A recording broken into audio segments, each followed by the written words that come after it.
السلام علیکم ورحمۃ اللہ وبرکاتہ۔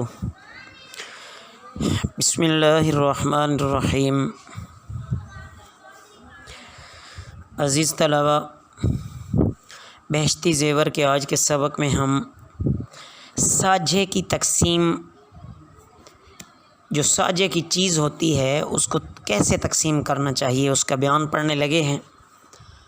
مسئلہ نمبر 1، اس مسئلے میں یہ بیان فرمایا گیا ہے کہ دو آدمیوں نے بازار سے گندم منگوائی۔ اب تقسیم کرنے کا جب وقت آیا تو ان دونوں کا موجود ہونا ضروری نہیں ہے، بلکہ اگر ایک بھی موجود ہے دونوں حصے داروں میں سے تو ٹھیک تول کر دوسرے کا حصہ الگ کر لے اور اپنا حصہ الگ کر لے۔ جب اپنا حصہ الگ کر لیا ہے تو اس کو کھاؤ پیو جیسے کرو، سب جائز ہے۔ اسی طرح گھی، تیل، انڈے وغیرہ کا بھی یہی حکم ہے۔ البتہ ایک ضابطہ ذہن میں رکھیں کہ جو چیز ایسی ہو کہ اس میں کچھ فرق نہیں ہوتا، جیسے انڈے ہیں، انڈے سارے برابر ہوتے ہیں، اور اسی طرح گندم وغیرہ ہے تو اس کے بھی 2 حصے کر لیے جائیں برابر۔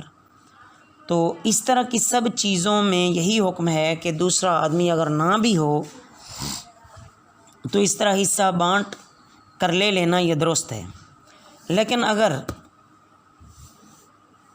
ایک نے اپنا حصہ نہیں لیا تھا اور وہ چیز ضائع ہو گئی تو وہ دونوں کا نقصان ہے، کسی ایک کا نقصان نہیں سمجھا جائے گا۔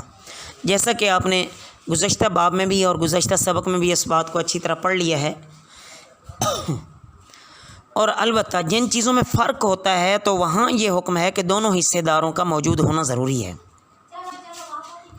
مسئلہ نمبر 2، 2 ایسے آدمی ہیں یا 2 ایسی عورتیں ہیں کہ انہوں نے مل کر پیسے ملا کر آم وغیرہ خریدے یا امرود خریدے، کچھ بھی منگوایا، ان میں سے ایک کہیں چلا گیا تو اب دوسرے کا کھانا درست نہیں۔ جب وہ آ جائے تو اس کے سامنے اپنا حصہ الگ کر لیں تب کھائیں، یہ درست ہے، ورنہ گناہ گار ہوگا۔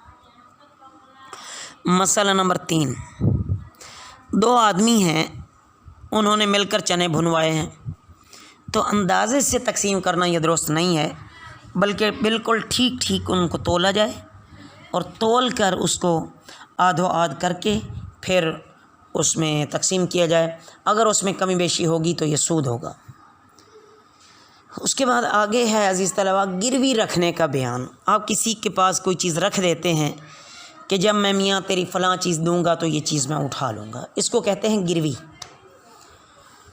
مسئلہ نمبر 1، تم نے ایک آدمی ہیں، ان سے آپ نے 10 روپے لیے تھے قرضہ، اور اعتبار کے لیے کوئی اپنی چیز اس کے پاس رکھ دی کہ تجھے اگر میرا میاں اعتبار نہ ہو تو یہ اپنے پاس رکھ لو، جب میں روپیہ ادا کروں گا تو اس وقت یہ چیز میں اپنی اٹھا لوں گا۔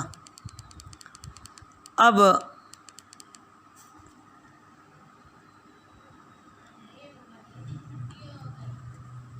کسی طریقے سے بھی ان کو سود دینا یہ حرام ہے، یہ جائز نہیں ہے۔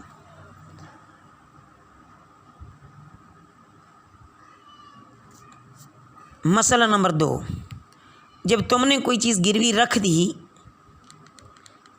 اب تمہیں اپنا قرضہ دیے بغیر اس چیز کے مانگنے کا حق نہیں ہے۔ جب تم اس آدمی کا قرضہ ادا کرو گے تو اس وقت اپنی چیز تم وہاں سے اٹھا سکتے ہو، اس سے مانگ سکتے ہو، اس سے لے سکتے ہو۔ مسئلہ نمبر 3،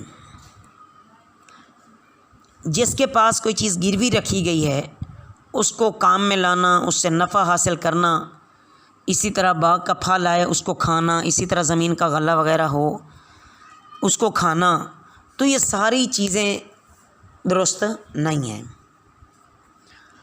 مسئلہ نمبر 4، بکری ہے، گائے ہے، اس طرح کی چیزیں گروی ہوں تو اس کا دودھ یا جو بچہ وغیرہ ہو، جو کچھ ہو، وہ بھی مالک ہی کے پاس بھیجے۔ جس کے پاس گروی ہے اس کو یہ چیز لینا درست نہیں ہے۔ ہاں البتہ وہ دودھ والا جانور ہے تو دودھ کو بیچ کر دام جو ہیں وہ گروی میں ہی شامل کرے۔ جب وہ تمہارا قرض ادا کر دے گا تو گروی کی چیز اور یہ دام جو دودھ والے ہیں یہ سارے تمہیں واپس کھانے پڑیں گے، واپس دینے پڑیں گے۔ البتہ جو چیز آپ لوگوں نے اس کو چارہ کھلایا ہے، اس کی خاطر مدارت کی ہے، تو وہ حصہ تم اس سے مانگ سکتے ہو، وہ تم منہا کر لو گے۔ مسئلہ نمبر 5، اگر تم نے اپنا کچھ روپیہ ادا کیا ہے تو تب بھی گروی والی چیز تم نہیں لے سکتے جب تک کہ اس کا سارا پیسہ نہ ادا کر دو۔ مسئلہ نمبر 6، آپ نے 10 روپے ادا کیے اور آپ نے جو گروی والی چیز رکھی تھی وہ تھی 10 یا 15 روپے کی۔